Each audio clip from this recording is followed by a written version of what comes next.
소병철 의원님 의사진행 발언해 주십시오. 네네, 의사진행 발언 좀 하겠습니다. 의사진행 발언 좀 하겠습니다. 네, 사실 네. 지금 소병철 의원님 발언 중입니다. 네, 위원장님 시간을 끼어들지 말자고 얘기를 하시면서 서로 지금 다 끼어들고 계세요. 시간을 다시 책정해 주셔야 될 것 같습니다. 네, 알겠습니다. 죄송합니다. 발언 좀 하겠습니다. 사실 오늘 지금 우리 추 장관님 아드님 문제에 대해서 그동안 누차 이제 질의가 있어 왔습니다. 지난번에 제가 PPT에 보면은 제가 이제 야당 의원님들 질의하시는 것은 무슨 질의를 하실 수 있다 생각을 했기 때문에 너무 계속해서 이 문제만 하는 것에 대해서 좀 그만하시면 좋겠다는 말씀 드렸고, 그 다음에는 제가 우리 법무부 장관님께 지금 수사 중인 사건인데 너무 억울한 점이 있으니까 구체적으로 답변하시는 것에 대해서 당부 말씀을 드렸습니다. 근데 사실 오늘은 지금 우리 장관님도 위증에 대한 선서를 하셨기 때문에 구체적인 사안 내용에 대해서 우리 김남국 의원님이 아마 발언하셨던 취지는 어떤 부분 가지고 나중에 위증의 시비가 걸리니까 본안에 어긋난다는 취지에서 말씀을 하신 걸로 알고 있습니다. 저희들이 지금 이 국정감사 조사에 관한 8조에 보면은 분명히 수사 중인 사건 소추에 관여할 염려가 있는 경우에는 한계를 지금 규정하고 있지 않습니까? 이 사건 지금 동부지검에서 혐의 없음으로 결정을 했고 아직 항고기간이 제기 안 되고 있기 때문에 계류 중인 사건이죠. 그러면 장관님 답변을 이미 무혐의 난 사건입니다. 이거 모든 게 조사가 다 됐습니다.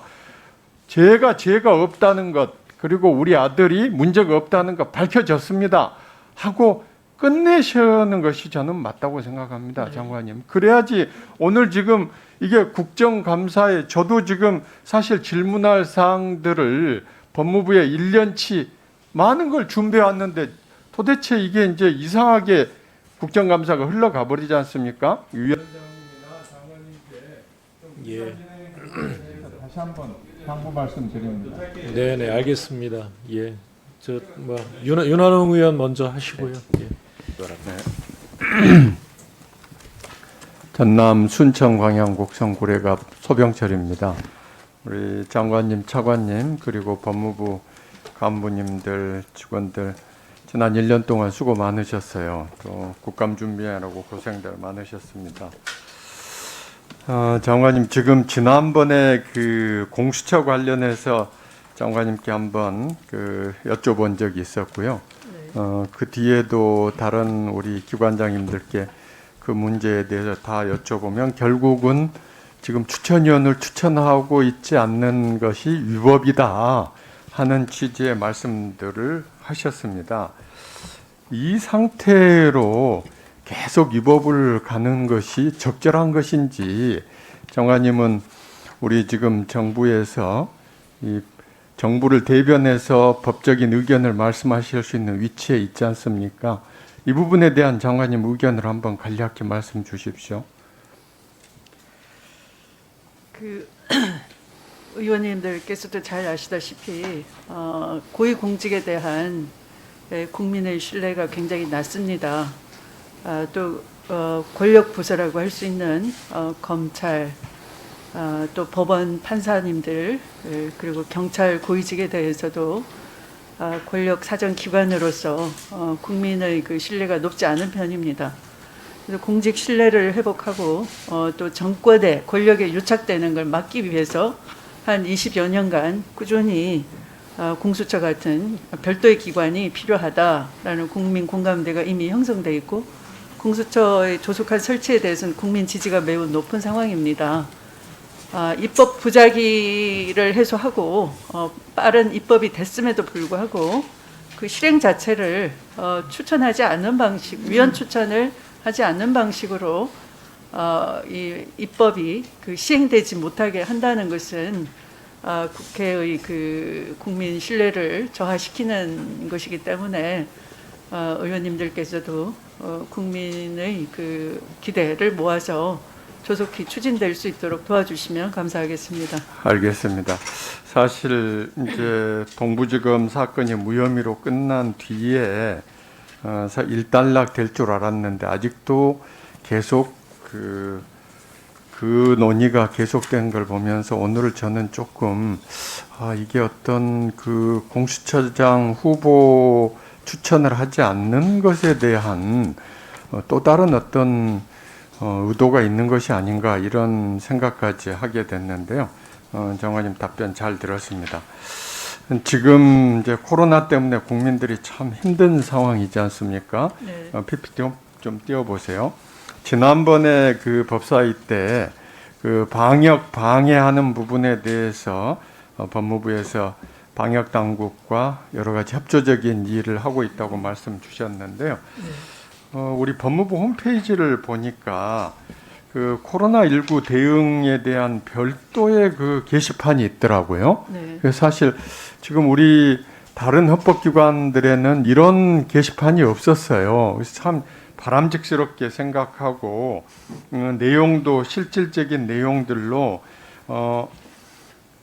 긴급재난지원금에 대한 내용이라든지 추가 자가격리한 외국인들에 대한 내용 이런 부분은 앞으로 좀 더 적극적으로 법무부에서 계속 좀 유지를 해주셨으면 좋겠어요. 그리고 다음 페이지 넘겨줘 보세요. 장관님 요즘 지금 이제 낙태죄 때문에 국회 앞에서도 여러 지금 시위가 있고 하는데요. 조금 내용을 보니까 장관님도 여성단체들하고 간담회도 하고 하셨더라고요. 네. 그런데 헌재 의견을 보니까 이게 법무부에서 너무 이 문제를 좀 소홀히 한 게 아닌가. 예를 들면은 헌법에 위반되지 아니한다는 선례가 있다. 변경할 만한 사정이 존재하지 않는다. 이런 좀 변화 없는 태도들이 있는데 이 지금 몇 주로 할 것이냐 이게 중요한 게 아니라 법무부에서 국민들 의견을 충분히 수렴한다는 부분이 좀 아쉬운 부분이 있어요. 그래서 입법 예고 기간 중간에 우리 장관님이 여성계들 의견 들으셨듯이 좀 더 종교계나 다양한 의견들을 좀 들어주셨으면 좋겠습니다. 네. 그리고 언론에 보니까 우리 장관님이 김웅영 검사 사무실을 가시고 하셔서 참 후배 검사 가슴 아픈 것에 대해서 저도 좋은 위로를 하셨다고 생각하는데요. 지금 김웅영 검사에 대한 소송에서 지금 송무공단, 정부공단에서 지금 하고는 있지만 답변서 내용이라든지 아까 우리 존경하는 최기상 의원님께서 지적하셨던 사건이라든지 이런 것들을 보면 과연 법무부가 인권에 대해서 어떤 각별한 목표가 있는지 이런 부분에서도 조금 의구심이 들 때가 있어요. 그래서 우리 인권국이 있지만 제가 업무 분장을 좀 갖다 보니까 각 실국의 업무 분장에 인권이 안 들어간 데들이 있습니다. 예를 들면 검찰국도 마찬가지고. 그래서 그런 부분을 조금 인권의 주무 부서로서 규정들이나 이런 것을 좀 다시 한번 챙겨봐 주시면 좋겠고요. 아까 제가 말씀드린 국가소송에서 그러니까 국가의 불법 행위로 인해서 피해자들이 지금 국가를 상대로 배상을 하고 있는데 거기에서 또 상처를 입는 일들이 김홍영 검사 또 아까 우리 최기상 의원님 말씀하신 사건 또 인혁당 사건 이런 사건들이 줄줄이 있습니다. 그래서 12월 달에 지금 우리 법무부에서 소송지에 대한 것을 좀 변화를 하시려고 한다는 것을 봐서 다행으로 생각하는데요. 좀 이런 부분을 법무부에서 적극적으로 좀 챙겨주시면 좋겠고요. 나중에 이제 보충 질의에서 다시 말씀드리겠지만은 예를 들면 우리 교정에서 네. 수용자 출정 현황 같은 거 보면요. 어떤 사람은 726번, 691회, 50회 이상만 출석시킨 것도 233명이에요. 과연 사람을 이렇게 불러대면 이거 저는 고문이라고 생각하는데요. 이 부분에 대해서 장관님 우리 업무 개선 과정에 앞으로 좀 개선하겠다 이런 부분들이 나오던데요. 좀 적극적으로 우리 법무부가 인권부서로서의 위치를 확실히 할 수 있도록 인권국이 컨트롤 타워 역할을 한다든지 각 실국의 인권 담당 실무자들, 책임자들을 좀 확실하게 정해 주시면 오늘 아침 신문에 혹시 보고 받으셨겠습니다만 출입국의 난민조서 조작 사건 사실 이런 부분들 앞으로 좀 시정해 주시면 좋겠습니다. 이상입니다. 네, 수고하셨습니다. 다음은 존경하는 유상범 의원님 질의해 주시기 바랍니다. 네, 법무부 차관님께 여쭙겠습니다. 순천 광양 곡성 구례갑 소병철 의원입니다. 오늘 지금 동부 사건에 대해서 27번 질의가 있었다는 것 듣고 저도 놀랐어요. 엄청나게 많은 매번 회의 때마다 있었는데 근데 지금 사실 무혐의 결정이 났지 않습니까? 네. 그런데 왜 이렇게 이걸 집요하게 물고 늘어지는지 듣고 있는 의원으로서는 저기 지금 제가 띄워놨습니다마는 추장관 때리기를 통해서 검찰 개혁에 대한 동력을 상실시키려고 한 게 아닌가.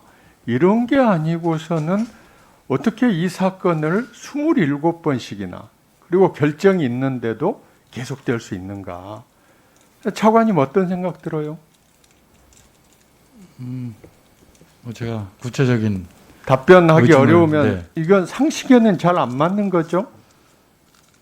많은 알겠습니다. 맞습니다. 네. 혹시 왜 이 말씀을 드리냐면 이건 제가 추측하는 게 아니고 최근에 어느 언론사에서 이 동부 사건, 동부지검이 이미 2달 전에 내부적으로 무혐의라는 결론을 지었고 그래서 대검에다가 건의를 하니까 대검에서 사건을 계속 쥐고 있어라 이런 지시를 했다는 보도 보신 적 있죠? 네, 보도는 봤습니다. 이제 이 보도를 보면 이해가 되기는 해요.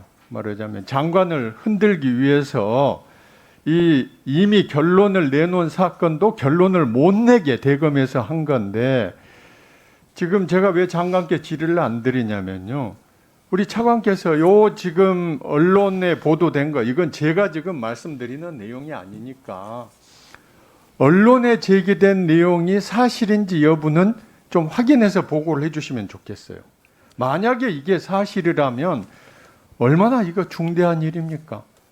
7월 달에 이미 무혐의 결정 내려버렸더라면 끝날 일을 그렇지 않습니까?